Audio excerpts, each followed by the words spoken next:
Greetings, I'm the Hidden Object Guru, I'm the gun wrangler. and we are back... Returned, Oh, turned what?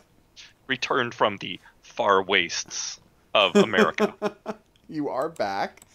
You were back at your computer. We tried to get some Battletech started, but my computer doesn't want to run Battletech for reasons that I'm not going to try to go into. I don't understand it, but it happened.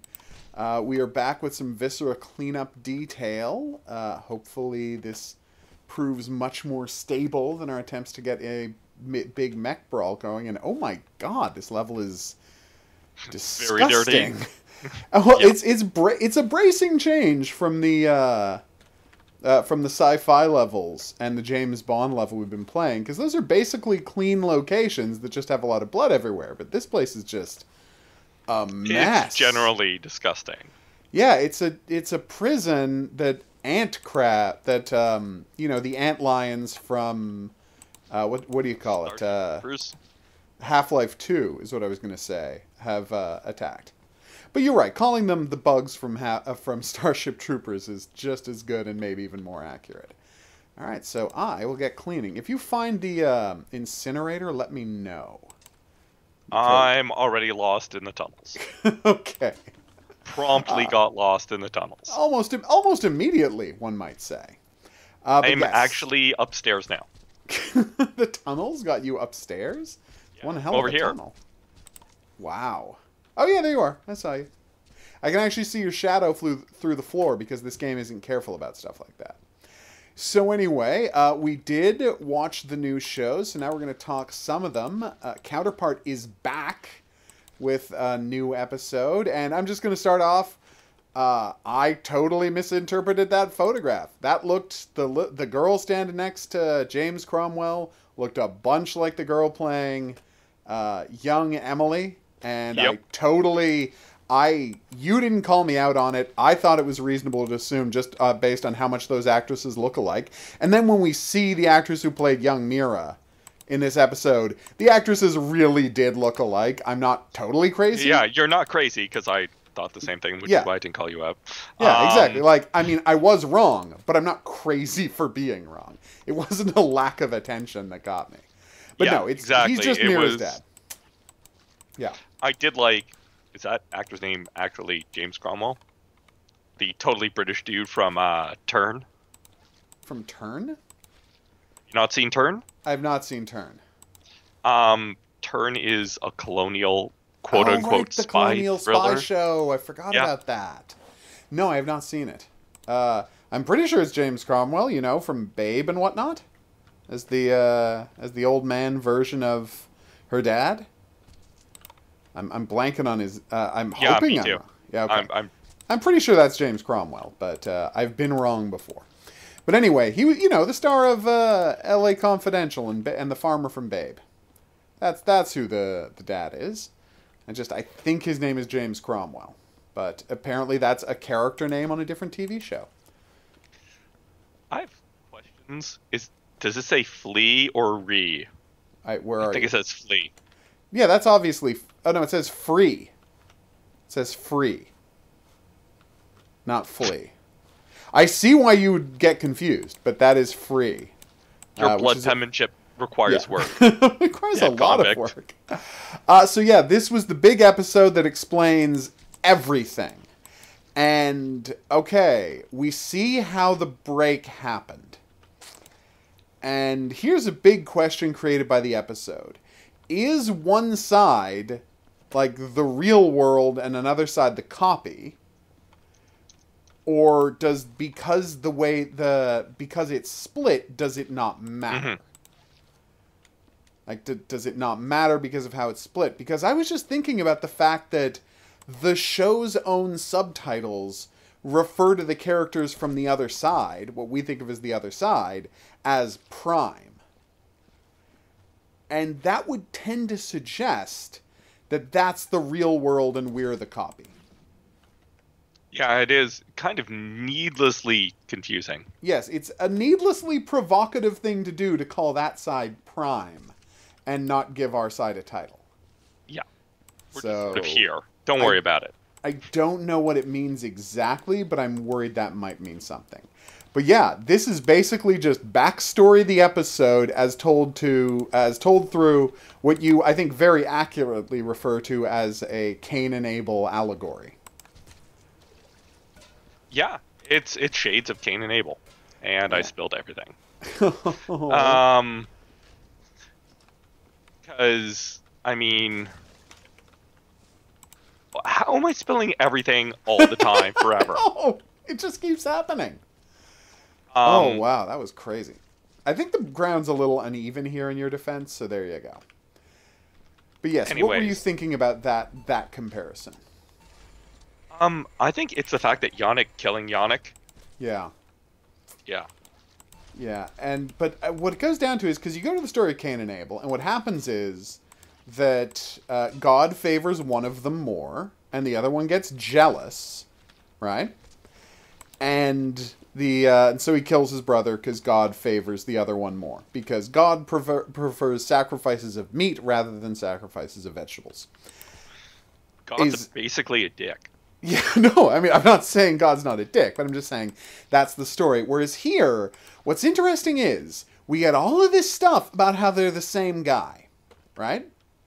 Over and over again, they're the same guy, they're the same guy, they're the same guy.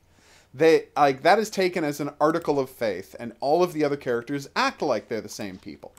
But they both go out and buy an album for their daughter, but only one of them has the idea to create two timelines and destroy the tape. Which suggests there was already something different about them. I think that's one of those things where I'm kind of up in the air about it. Okay. I think that kind of boils down to, oh, hey, incinerators. Oh, you found it finally. Good. They're in the basement. They're in the basement. I didn't even know there was one. Oh my Oh, god. it's a map so intense we need multiple incinerators. Oh my god, I just saw the amount of corpses down in the tunnels. Mm-hmm. This is a crazy level. I'm just going to take the laser to see if I can destroy all of those ant eggs. But are you saying that it's just because here's the thing. He gets into it with I want to know from his conversation with Howard, when did one Howard turn on his dad? Because they tell this story about him like turning on his dad. Yeah, his How alcoholic long father. ago did that happen? I gotta figure like it was probably right after he got married. So that's a lot of years ago. Yeah. And I mean, are we going to say that Emily's... Because is it before or after he found out about the two worlds that he disowned his dad? Because the way they were talking, the way he was talking to Yannick, it sounded like it was before he found out about that. Like, because he was suggesting that this was a point of difference, because he's like, I would never do that, and he's like, but you did do that on this side, right? So that capacity is within you. And the fact that there is, I mean, maybe you're right, and it's just the writers taking license, but the fact that one of them has the idea, like, the impetus to not only create two timelines, but create two timelines and see how the chaos is created within his own family. Not like just not like just buying a coffee at a place in one world and the other guy buys a coffee in a different place, but to specifically make the experiment his own family. They both agree to do it, but only one of them had the idea to do it, and I'm like, does that mean they're not really the same? If I'm reading too much into this, that's fine. It's not that you're reading too much into it. It's there's a lot of complexity here. That's what it breaks down to. That is One could even say too much complexity. It's a dense episode. There is a lot going on this week. It's one of those things where, you can take it at its face value. Yeah. Which is not something this show really does. Mm-hmm. Because nothing Nothing is Is at it's a face. spy show, and it's a spy show about alternate dimensions. Nothing is at well, yeah. face value. Cold War spy show. Yeah. With this very intense sci-fi edge to it, which makes it so you can't even trust the normal rules of spy fiction. Exactly. When there's two of everybody, that totally changes the game when it comes to spy fiction. So yeah, like there's a lot to bring up and a lot question that, and I'm like, does it mean something, or is it just the show doing what drama does? And it's okay if you don't have a clear answer for me. I don't have any clear answers. Yeah, this is somewhat rhetorical because that was my big takeaway from the show, this week's episode, which is like the guy who didn't give like is Chaos God, okay?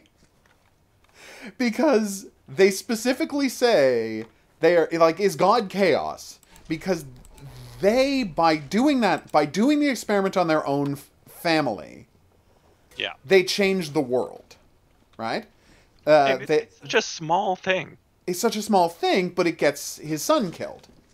Doing a nice thing for his daughter gets his son killed. Essentially.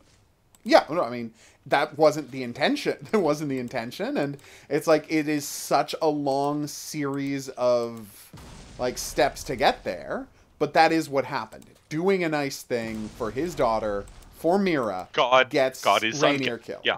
Exactly. And it's like, so if you go back to Cain and Abel,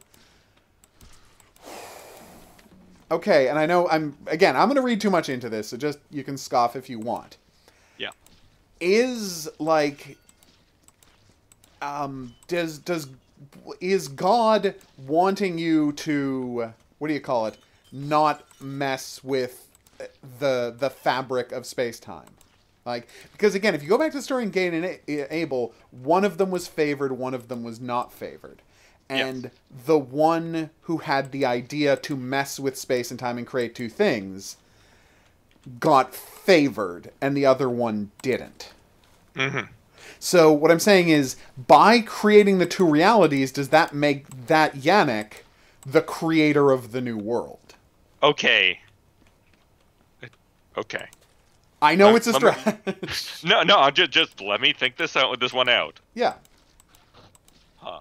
Because you get punished for being God's favorite, and what I'm saying is, by creating a switch in the timeline, Divergent timeline, does that make him the creator of the idea that there's two timelines? Because that makes him associated with God, because he's the one who said, let's create two timelines. And in Cain and Abel, the one who is more associated with favored by God is the one who gets killed. Well, in Cain's defense. Yeah. No, I'm not saying Cain didn't have a point. That's not the point I'm making. I'm saying, within the show's cosmology, does that make Yannick Prime the creator of... the creator of the new world. I think it does. World. But I think you're reading religious elements into it. Yes. When... a more practical and, hard-eyed look at it might bear better fruit. Yeah. You were right, though. In a sense, there is only one management. Because it's the same... It's not quite what I intended, but... No, but it's the same four people on both sides. I'll take it. You were right about that. It's not just one thing, but the weird part is, they've management, we call them management, but there is a degree to which they are no longer in control of the situation. That's it's pretty one of those things where I'm kind of at the point where I'm saying, yes, they're theoretically management, but they're not very good at managing. Well, yeah, that's obvious in and of itself. But you know what? We'll see. And yeah, it's just, you kind of wonder if management has something going on, like something approaching a plan, if, so many people are moving back and forth. Like the fact that Ian switched sides to work for the other place and was able to get over and do that, I guess without too much trouble. I mean, it happened 15 years ago. We don't know what the crossings were like back then, but like he's pretty high up there, just doing a job. It's not like he's one of their high guys. Up in he's security, and insecurity. Yes, that's not going to be easy for anyone. And that's true. Like, because it's not like he was just a source for them. Like he does a job for them. Mm-hmm. Right, and that's obviously more trust than just being someone you bring across for information. So there's probably more to Ian's story as well, but obviously I don't know what it's going to be or how long we're going to have to wait to find out. Good episode, though. It's such a good episode. It's such a good episode. I mean, in a way, it's infuriating because, you know, the plot doesn't really move forward at all. But it's so satisfying to have all these questions answered. Her mother is not management, and rather frustratingly, we still don't know whose virus got out. Yeah. That's a key one, because the thing they say over and over again is, if we're having this conversation, so are they. Yes. That's what they say over and over again. So we don't actually know whose virus got out. Like, we think it's our side's virus that got out. Mm-hmm. Even Yannick thinks that. But we don't know, because the one thing we're sure of is that both of them were having that conversation. Yeah. That's interesting. That is really interesting. Ugh. So good. Yeah. Oh, now, unfortunately, we have to talk about the not good. Yeah, let's talk about the not good. Get to it. Discovery remains. We were moving on to Star Trek Discovery.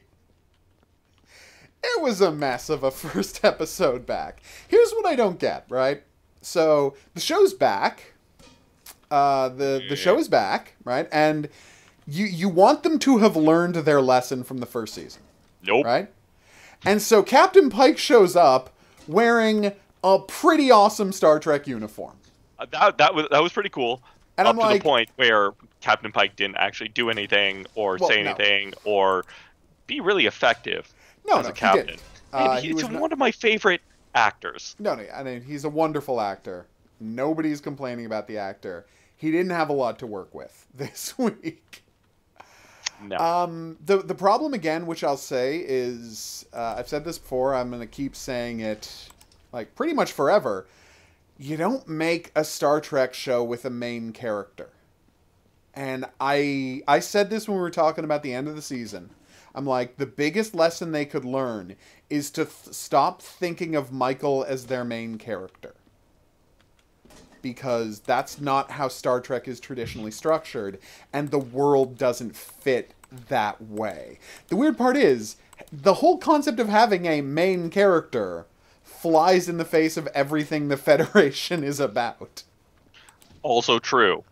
Because, let's face it, it was an ensemble show from the get-go. It always has been. Yes, your lead is on any given show, your quote-unquote lead is the captain or the commander, right? On any given show, that's always true. Yeah. But they are the lead member of an ensemble. No one would watch the show Cheers and then come away from the show Cheers saying that Sam Malone is the main character of Cheers. It's an ensemble, right? Yep. It's his bar, he's the lead character, but it's not a story about him, right? Yeah. Magnum As PI... compared to... I was just going to say, Magnum PI is the main character of the show Magnum PI, and everyone else is a supporting character. And every Star Trek show has been an ensemble with a lead. And now you've got a show with a main character. And that is a different way to structure a show, and it's the wrong way to structure a show in this world. That makes sense, right? Yeah. Okay, but good. At the same time, Michael Burnham. Like, no, she remains the worst. It's hard to describe how bad she is. She's just the worst. She is. She is, like, legitimately the worst thing to happen to Star Trek. I know. And I say that Oh. being scarred by double-dick Klingons. Yes.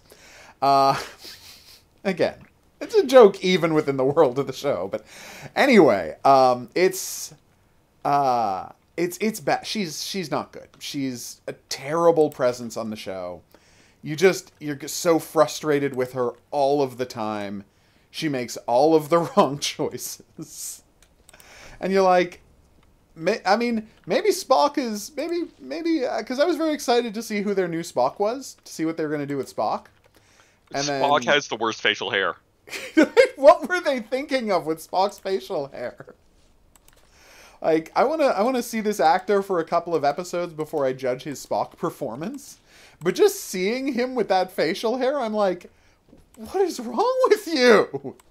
Who hurt you? Like, you were going through some kind of a weird midlife thing? Well, not midlife, but it's like, you're going through a crisis of identity thing when you were working on the Enterprise? Under Captain Pike? Because, wow, you look... Troop sailing is dead! Ugh. Oh. This one, Yeah. No, I know. Current media, frenzy is, that kid. Yeah. And when you say, I could just slap that kid all day, that's what I think of when I think of Spock, because he's just a fucking disaster. Like I said, I am willing to give them a few weeks to see where they're going with Spock before I, totally dismiss their take on the character. But they have not impressed me with their fashion and, facial hair choices for Spock. So let's talk about the complete waste of one of your favorite actors, shall we? Let's do that. God damn it, Anson Mount, you're better than this. Anson Mount is the best. I loved his show where he was an undercover cop. Even didn't love, but liked Hell on Wheels. I loved Hell on Wheels, but because I'm Western on the inside. That's true. If there's one thing I know about you, it's that you are true West. But yeah, it's a good show. I would never call it a great show, and I know plenty of people really love that show more than I did. But Anson Mount was really good on that show. Yeah. Yeah. The problem is, he didn't fail. The writers did. That's true. Just him as Captain Pike. I went back and I looked at Jeffrey Hunter, I think is the actor's name. Mm-hmm. And you know what? Like, I can actually... he's obviously a lot older than Jeff Hunter was when he got the part for The Cage. Yep. But at the same time, I look at them, I look at their profiles, I'm like, this is the first one of their, especially when you look at quote-unquote recastings. They're recasting choices where it's like, this feels really visually consistent with the original version of the character. And I did like that. Mm-hmm. We don't know enough about Captain Pike to say... oh, they're doing this one way or the other, because it's not like Captain Pike is a character who ever did a lot in the world of Star Trek. Yeah, he ended up wheelchaired. Yeah. Very quickly. He got wheelchaired, but then they leave him with the psychic aliens at the end, so he ends up being fine.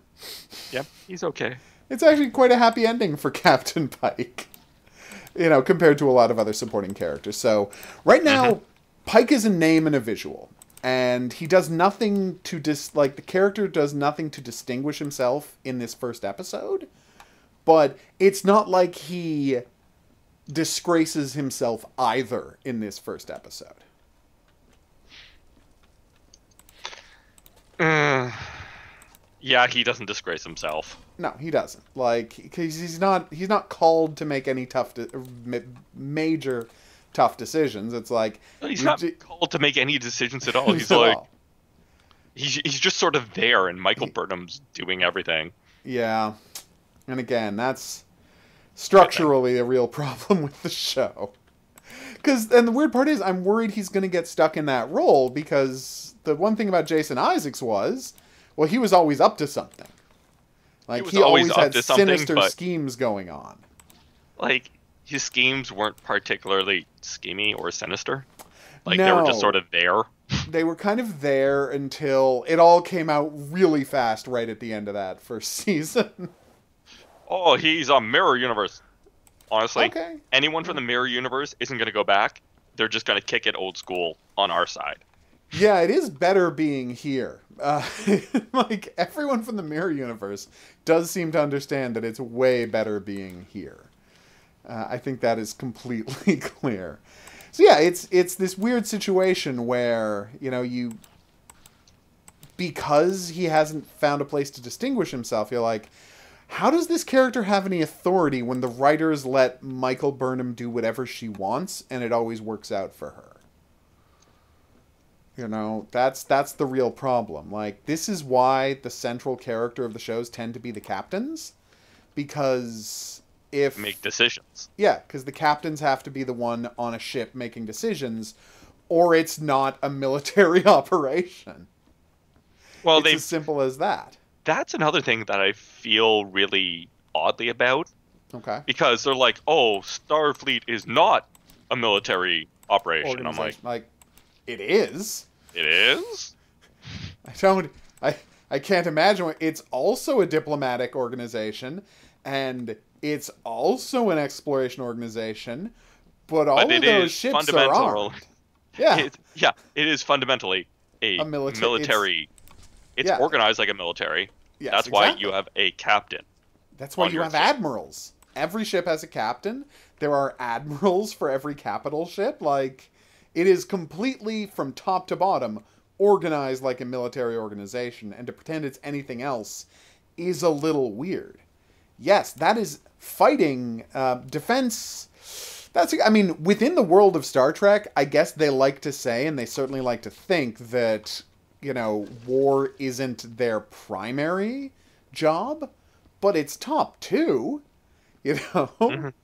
Especially because you can see diplomacy as an outgrowth of the military, because the whole point of diplomacy is to stop wars from happening, and then you've got the war-fighting capability on the same ships where you're doing the diplomacy. Because that's the thing. I don't want to say that there is an inherent threat in everything Starfleet does, but in real life, when you're showing up for a diplomatic meeting, you don't necessarily bring a tank, right?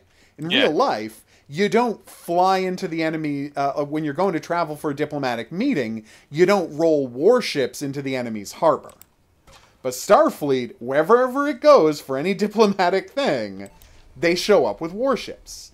So there's always the threat of that in the world of Starfleet. I'd like to note that, occasionally that's just something you do.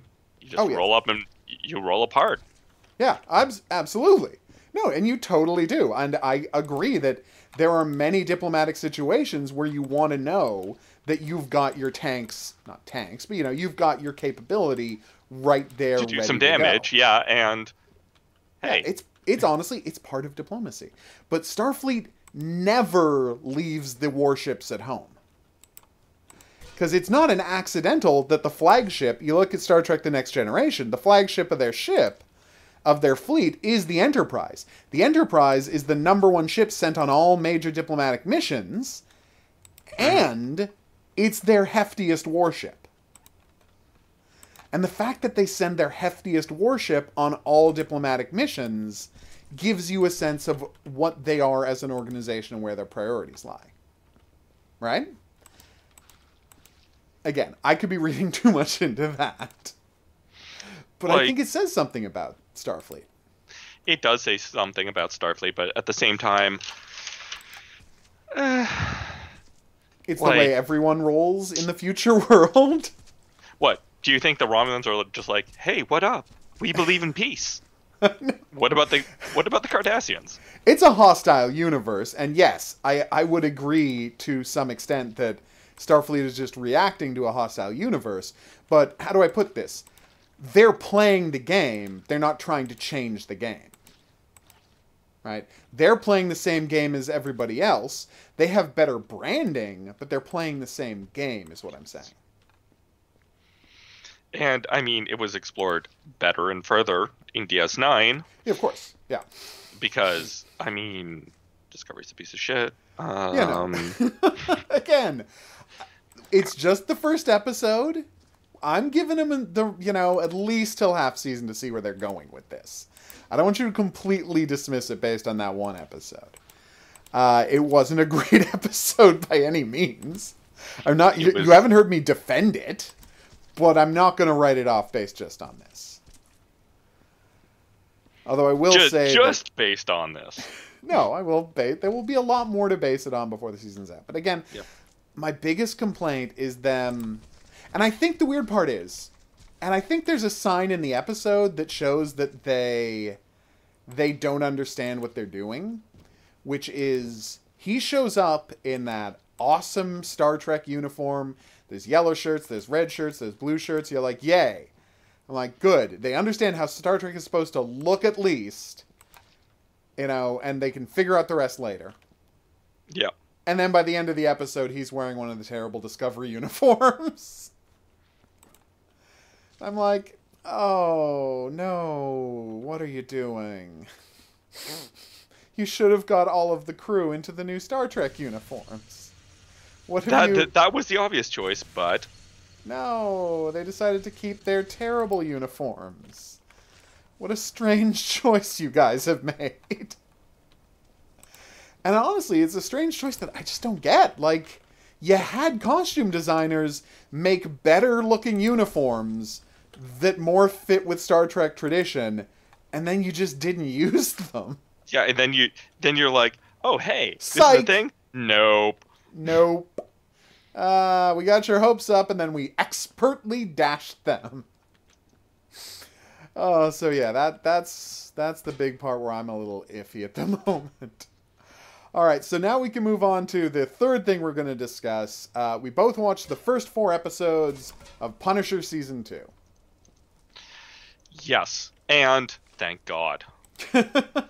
It was a relief after Star Trek. Discovery, yes. Yeah, no, I will at least agree with you on that. Okay, so I'm just going to start right off. I'm just going to say one thing about a place where the show massively disappointed me, and then we can get into a more in-depth discussion. All right, so I'm watching the start of the show. Frank, he's out. He goes to a bar. He meets a lady. He's having his thing. Trouble's coming. You see trouble coming the first scene of the episode, when there's a freaked out girl in the bar, and you're like, I see where this is going. But, I mean, it's the Punisher show. He's going to get into trouble. But I'm like, he's out of New York. This is feeling good. I want to see where this is going, and I have no idea where this is going. And then... Well, what it breaks down to is... Yeah. Oh no, here I go killing again. I know. Like, he doesn't even try to not kill people. I know. He doesn't at all. Because it's what he's good at. It's what he's for. He's the Punisher. He knows. On some level, he knows that. He knows what's up, yes. He knows who he is. But then, at the end of the episode, we cut back to Agent Madani and Billy Russo, and I'm like, oh, what are you doing, show? You had a new location, you had new characters, you had new violence. I was so on board with this. And then the first episode isn't even over, and you go back to the most boring plotline from the first season. Yep. And they're like, yeah, this is what we're going to be focusing on. No one enjoyed Agent Madani. No one cares about what happened to Billy Russo. Why are you going back to them? Also, Billy Russo was a mass murderer. And he has been assigned the craziest, literally the craziest psychologist since Harley Quinn. Yeah. Like, they're like, what if Jigsaw had a Harley Quinn? That would be terrible. Because here's the thing about the Joker. Yeah. Here's the thing about the Joker. Even from a, you can understand that from a psychological standpoint, he's an interesting case to want to study. And then this weird borderline personality with abuse in her past gets sucked into his orbit. Whereas Billy Russo, he's just a mass murderer. Who cares if he heals or not? Why are all of these resources being expended to try and get this guy better? Yeah, like... don't understand, but hey, whatever. No. Smooth. Okay, that was embarrassing. That was really embarrassing. I stood too far away from it. I saw what happened. I'll go get another one. Yep. But anyway, I don't understand why the show thinks his journey is interesting and worth spending its time on when you got Josh Stewart right there working for Corbin Burnson doing something sinister. Putting in work. Yeah. I'm sorry, isn't Josh Stewart great? He is pretty awesome. He's so good. Playing a fairly obscure Punisher character.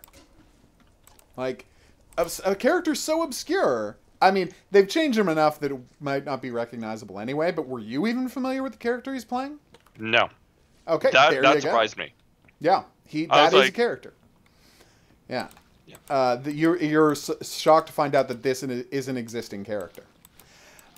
So after Garth Ennis left Marvel, right? They just tried to figure out what to do with Max, and they had ended another writer came on for like some completely forgettable story about, I don't know, the Punisher gets poisoned and by somebody and told to go and kill a bunch of people, and it's not that interesting. Yeah, I remember that. Yeah, that was the next story, and then right after that, there's a legit, super entertaining 4-episode arc, which is what if Punisher ran into the Texas Chainsaw Massacre family? Yes, I remember that. And that one was a lot of fun. Like, that was a lot of fun. But then they just like, you know what, let's shut it down.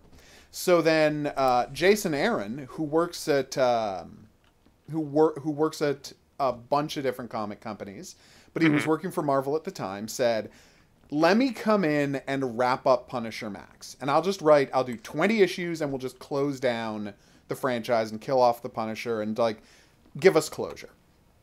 Right? So within that story, at one point, Punisher's in a bad way, and Kingpin like has to hire someone who he knows can get the Punisher, and who he calls is a guy who used to be the most deadly guy in the world, but is now Amish. Yeah, now he's a Mennonite, and that's who this is.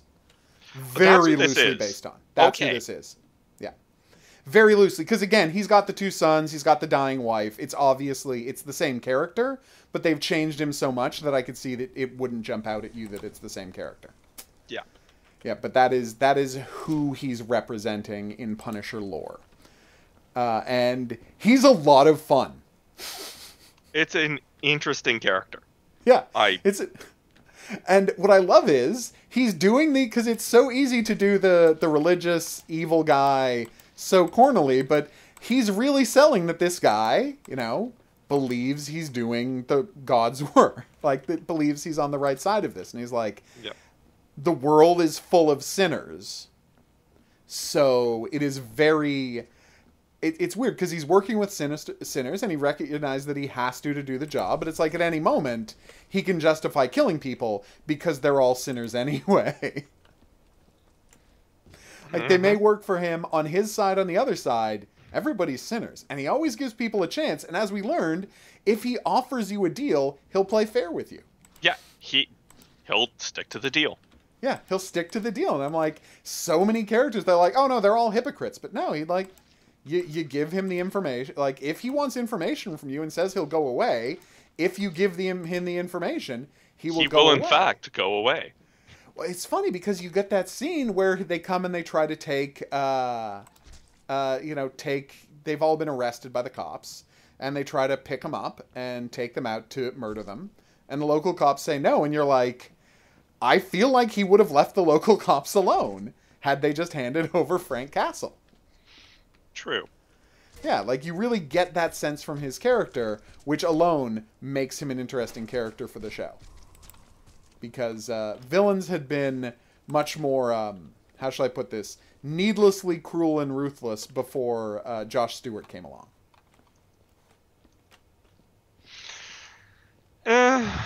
Yeah. I'm just thinking of the bad guy in the first season.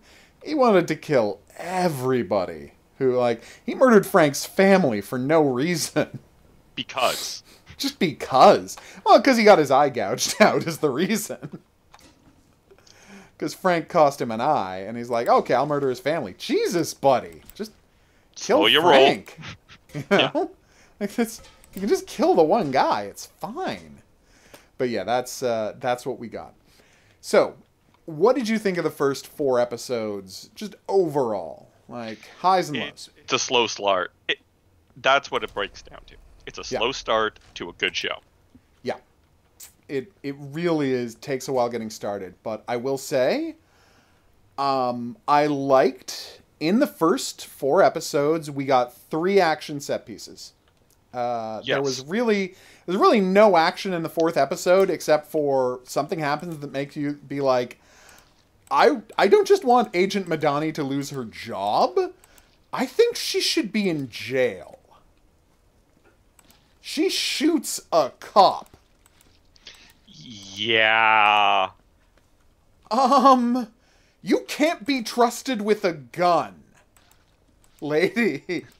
Like, yeah.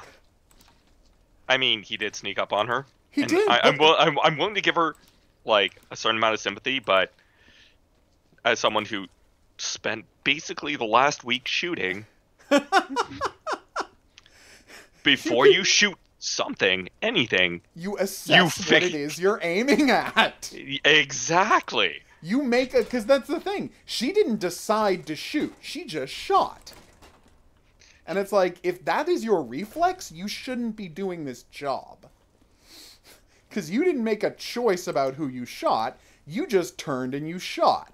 Yeah. And you did not make a conscious decision. I understand there's reflex and all that.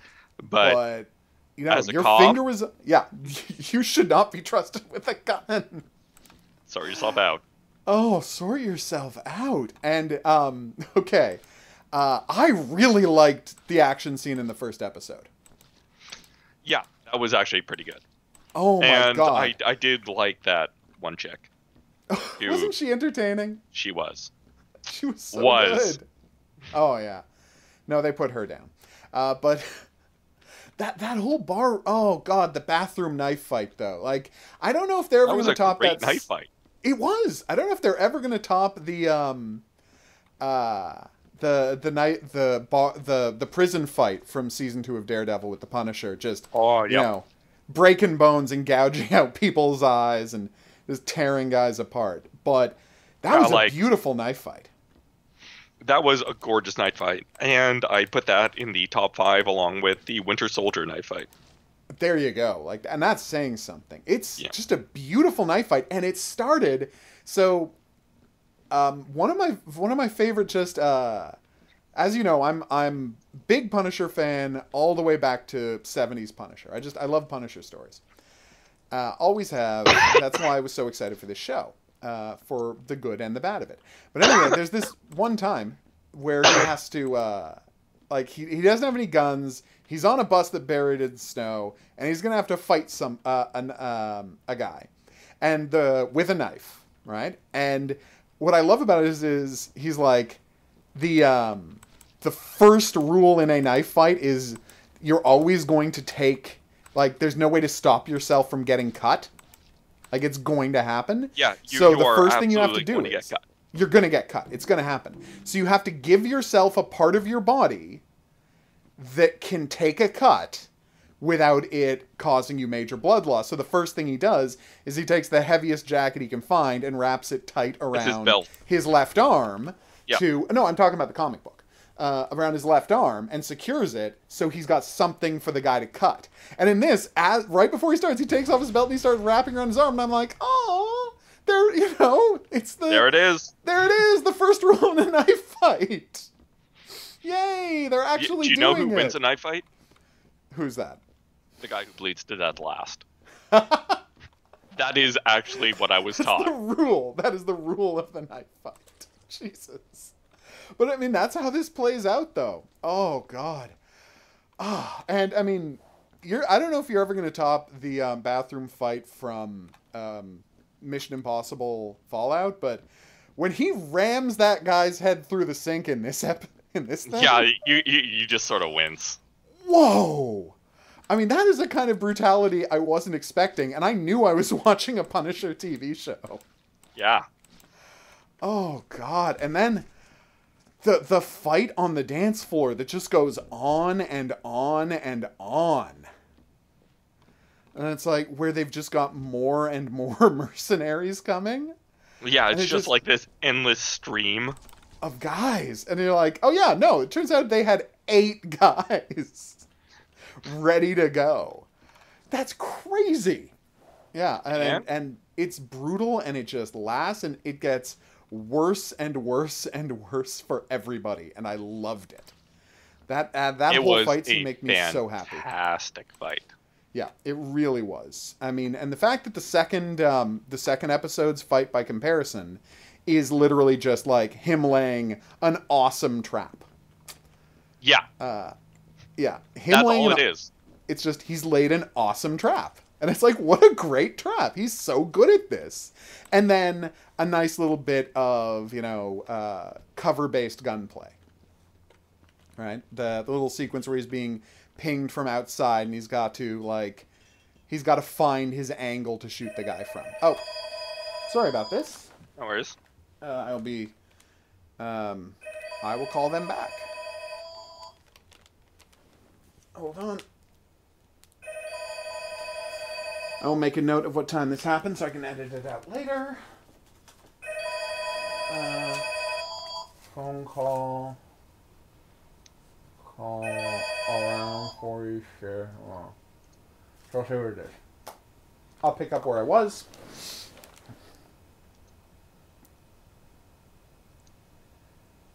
Where he's like getting sniped from the outside and he's got to figure out an angle to take the guy down. That whole sequence was well done as well. Definitely. Like they really made you think that whoever's handling the choreography in the show has really got a feel for the tactical aspects of the gunfighting. Well, in a way that you don't see in a lot of other shows. It's something, you don't really see because, I mean, it's much easier for people to be like, oh, well, guns. Shoot. No one reloads ever. I know. Yeah, like guns are treated as just a magic totem to allow awesome fights to happen. But here, like you get a much better sense of how this would play out, which is why I want to ask you, someone who knows way more about it than me. Yep. What was going like? I feel like the Siege episode was kind of a bunch of nonsense. You know why that is? Why is that? Because it's a bunch of nonsense. Okay. I was worried that I was reading too much into it. So it's a bunch of nonsense, that episode, right? Yeah. Okay, because it's like, after those first two, the brutal gunfight, the wonderful trap, I'm like, then you get to the Siege episode, and I'm like, none of this is making a lot of sense to me. Why? Seriously. Okay. So you're going to get the rookie. Yeah. Get in the car and try and run. Without a bulletproof vest, by the way. Yeah, no one's wearing bulletproof vests, which is weird. Yeah, until they're actually just constantly getting fired at, nobody's wearing a bulletproof vest. What? I mean, it wouldn't have helped him anyways, because that's a rifle, and yeah. But it would have just zipped through level 2 armor. Yeah. But, you try? You could make the effort. I know, right? Like, but at least put in the effort there, guys. But anyway, please continue. I need your tactical assessment of these whole scenes. Yeah, the Siege episode was kind of a disaster. Okay. Also, if you're ever in a gunfight, listeners, count. Okay. The first thing you should do is get the fuck out of your car. Okay. No, so what happens is when you're in a car in a gunfight. Yeah. So whatever the bullet hits will send it tumbling or warp it and basically expand the area of the bullet. Okay, so you're actually more likely to get hit. You're more likely to get hit, and the car. Yeah, the damage will be significantly worse. Jesus. That's something I haven't heard before. Okay. So even with a .223 round, Yeah. If it hits a car door, it will start tumbling. Now, Oh, and now it's a buzzsaw flying through the air. if you thought taking a round dead on was bad, let me tell you about when it happens to be flying end over end into your body at 1,200 feet per second. Okay. I really think this is a good life pro tip you have just given us. Jesus. Yeah. Oh, that's a rough thing to hear. Okay, so stay away from cars, people, if you think there's going to be a gunfight. Seriously. Engine Stay block away from cars. and bust. That's it. Well, they say, but to be fair, if you can call, now am I crazy here, but if you can get all the way behind a wheel, you should be fine too, right? Nope. Really? Also, you should stay away from walls. Ricochets are, in fact, a thing. And in a gunfight, people are going to try and put as many rounds downrange as they can. Ah, okay. So unless you have a gun, yeah, don't get into a gunfight. Well, I don't think anyone needed to be told that part. Yes. Okay, yeah, and like as I'm watching the episode, like, why are the lights in the police station on? I don't know. I can't tell you. Like, why are the lights on? You're making it easier for you to see them, right? And easier for them to see you, and harder for you to see them. Yes. Like, why are the lights on? Oh, well, it would be a hassle to film this in the darkness. I think that's how it breaks down. Set the scene in daytime. You know? You can set the scene in daytime. It's fine. Honestly, if you set the scene in daytime, it frigging, like, reinforces how little Pilgrim cares and how powerful they are. Like, they brought 20 guys to shoot up a police station.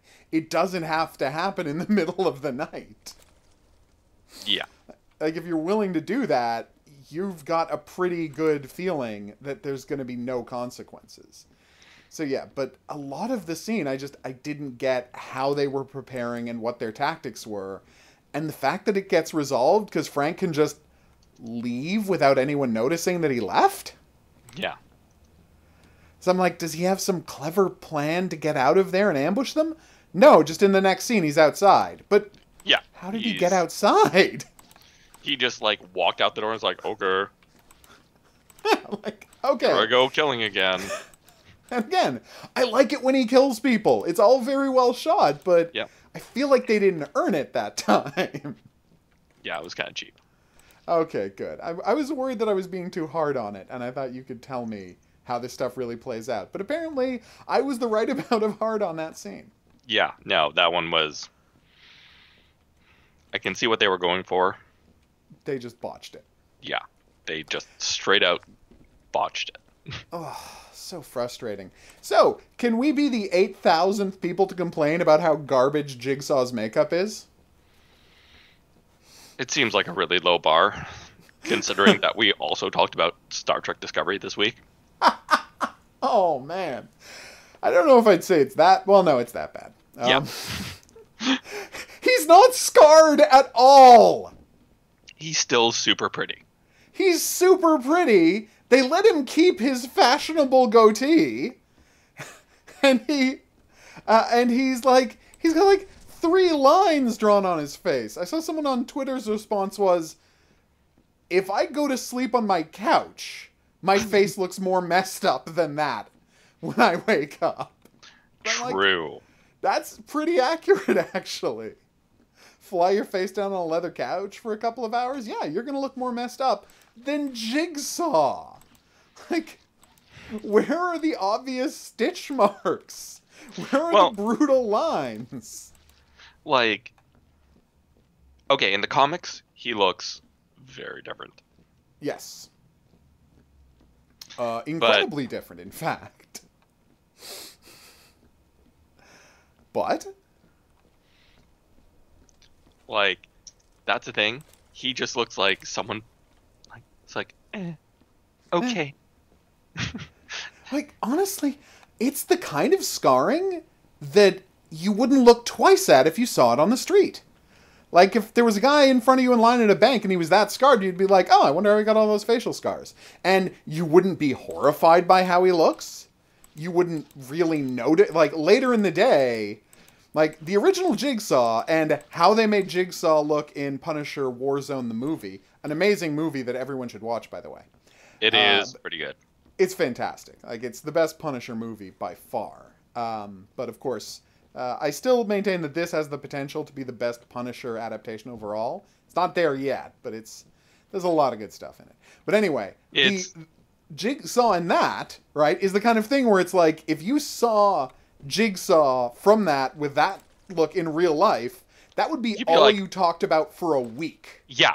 You would shit your pants. Exactly, right? And that's a good approximation of what the real Jigsaw from the comic books looked like, and it was a great real-world take of that. Whereas if you saw Billy Russo's Jigsaw, as again, in front of you in a bank, at the end of the day, if somebody asks you, anything interesting happened to you today, you wouldn't even remember that you were in the bank line behind a scarred guy. That's how minuscule these scars are. I'm just going to point out, if you'd still sleep with Jigsaw... then you haven't done the Jigsaw makeup well enough? Yeah. Yeah, if a lady would still sleep with Jigsaw, then you haven't done the Jigsaw makeup well enough. Because that was the whole point. He was the pretty boy of the Mafia. He was the one the ladies loved, and then Frank turned his face into a monstrosity. Yep. Right? And, you know, that's why he was so mad at Frank. Whereas this guy, yeah, this frigging psychologist is still hot for Jigsaw. How? Like, seriously. Yeah.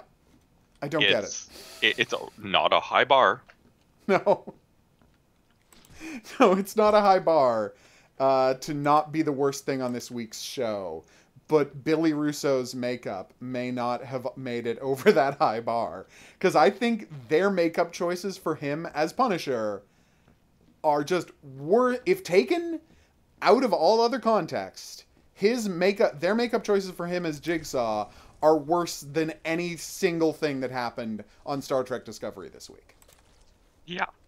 Star Trek Discovery was a crime against man and God. It was bad. It wasn't Punisher Season 2's Jigsaw makeup bad. That's... Okay, I'll give you that one. You give me that one again. Under resentment. Because again, we're not talking about... I'm not letting you say what Star Trek... am I saying that what Star Trek Discovery has done to the franchise is better than Billy Russo's makeup? Of course I'm not saying that. I'm saying any discrete element of this week's episode of Star Trek Discovery is better than Billy Russo's Jigsaw makeup in Punisher Season 2. You gotta give me that. Yeah. Okay. It's worse than Spock's beard. It's worse than Spock's beard. Let me give that one a stop. You're okay. You might not be willing to sign up on that one yet. No, it's not worse than Spock's beard, but it's in the same arena. Okay. Funny thing though. They're playing the same sport. Did you notice the weird moment where they decided to play the theme from Halloween? Or am I the only person who noticed this? I think you're the only person who noticed it. Okay, well, if you decide to... Okay, you know when Billy's on a bus and he's barefoot and a guy harasses him? That whole scene? Yeah. And then he follows the guy off the bus and murders him and steals his clothes?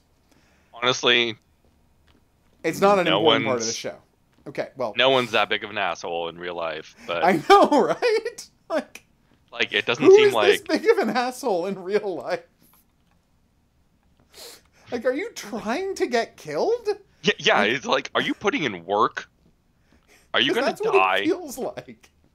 It feels like you are dying of stage 3 brain cancer, and you want the double indemnity payout for your family. Yep. Is how he treats this mental patient on a bus.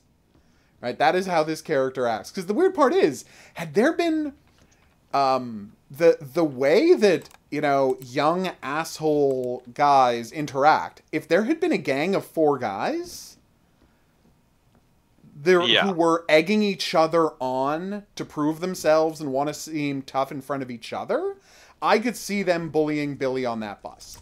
But when it's one guy and there's no one to impress, I just don't buy this one guy. Hey, I'm gonna mock and bully an obvious mental patient. Yeah. Because, again, he's walking around in pajama pants and he's barefoot. He's obviously a mental patient. He's in scrubs. He's in scrubs. Like, what? Yeah. Oh, it's crazy, that scene. But anyway, when Billy chases him off the bus, they play the theme from Halloween. I didn't notice that. I'll probably go back and look at it. Yeah, go back and look at it. Because, again, it is the theme from Halloween filtered through their musician retooling it so we won't get sued, but it's still obviously the theme from Halloween. I'm like, that is a really strange choice there, guys. Saying that he's basically Michael... It's like... And I'm like, is this a conscious choice by the showrunner? Or is this a situation where the guy doing the music for the show was watching a scene of a mental patient breaking out of a hospital and going on a stab crazy frenzy, and he's like, I'll just jokingly put into the theme from Halloween and see if anybody noticed, and then no one noticed, and he's like, I guess the theme from Halloween's just on the show now, because it's one of those two things happened, and I would like to find out what it is. So, okay, here's a question. Okay, are you as optimistic as I am for the rest of Punisher season 2? I'm optimistic. It got off to a slow start. I'm willing to forgive a slow start if it goes somewhere. That's true. And Marvel has a history of not knowing how to deal with 13-episode seasons. And this is what I'm most worried about is, as you say, it was a slow start. And the problem with Marvel shows is generally their best stuff is in their first 6 episodes, and then they don't know what to do with the show. So I'm a little worried that it's going to go from a slow start to them having no idea what to do. Yep. But that being said, Punisher season 1 was, overall, I think a stronger thing than anything Marvel has done other than Daredevil season 1. So I like to imagine these guys are going to figure it out and they're going to build for their season rather than have their best stuff be in the first 6 episodes. Because, other than that bar fight, there was nothing in these 4 episodes that makes me think, oh, this is going to be the best thing of this season.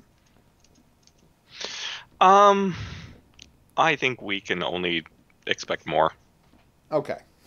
All right. So we're going to be positive as we watch the next 4 episodes. I'm positive when it comes to Punisher, but yeah, you have no such hope about Star Trek Discovery. No, but when it comes to it, the track records of each speak for themselves. That is completely true. Well, but just think about Daredevil season 2, all right, where they did not know at all, they didn't know how to finish that season, but the first 6 episodes that were all about the Punisher, that's 6 good episodes. Then in the second 7 episodes, they're like, oh, we just don't know what we're doing. Okay. And all of this hand stuff is unbelievably boring. So yeah, it's hopefully it gets better.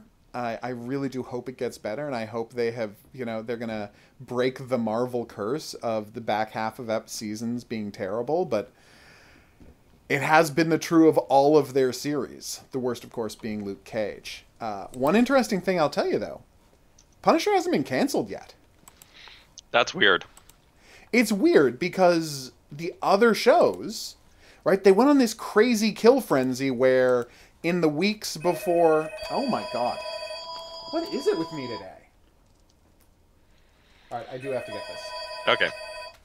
Yellow. Okay, I'm just recording with Chris. Say hi. Thug Life. He said Thug Life back. So that's less polite than the hi, but, similar sentiments. I will see you in a few minutes. Bye-bye. All right, so I'll pick up where I left off. Marvel went on this kill frenzy right before Daredevil Season 3 came out, where they're like, there's not going to be any more Luke Cage, there's not going to be any more Iron Fist. And then, 2 days after Daredevil Season 3 came out, they're like, by the way, there's not going to be a Daredevil Season 4.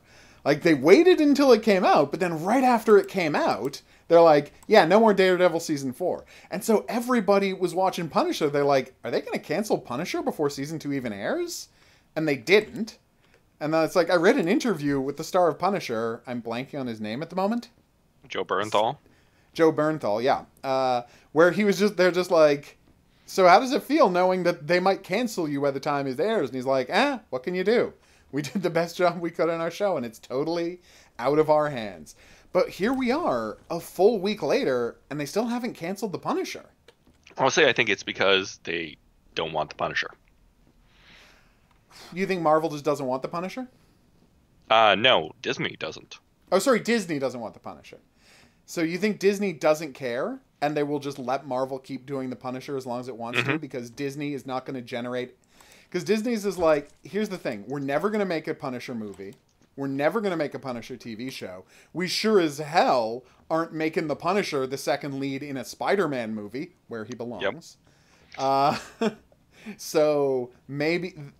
Do you think they might be thinking the only way we're going to continue generating money from the Punisher is if we let Netflix keep doing it?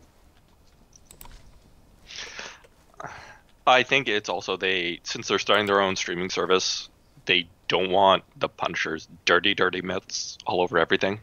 Their kid-friendly image, Yeah. So maybe there's a Punisher Season 3 at Netflix against all odds. Against all odds. Wow.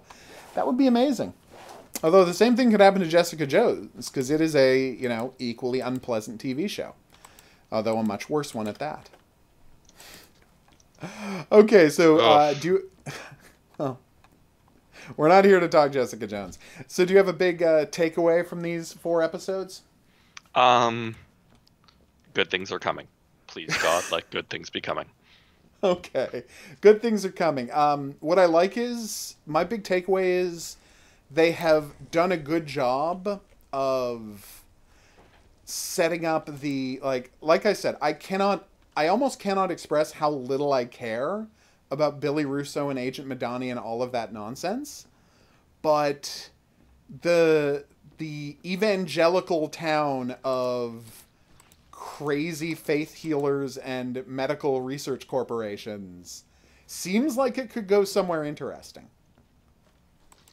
That half of the story, I'm so uninterested in.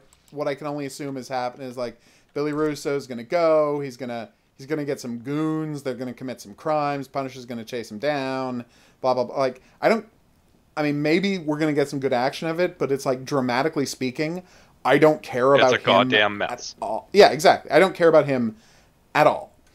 But, that whole second half of the show, where you got Corbin Burnson and Josh Stewart and a mysterious a mysterious tape that a bunch of fake caterers took at an event for somebody, probably Corbin Burnson's people, and then they all got stabbed to death for their trouble by Josh Stewart. I'm like, okay, I want to see where this is going. You've intrigued me. You have my attention, show.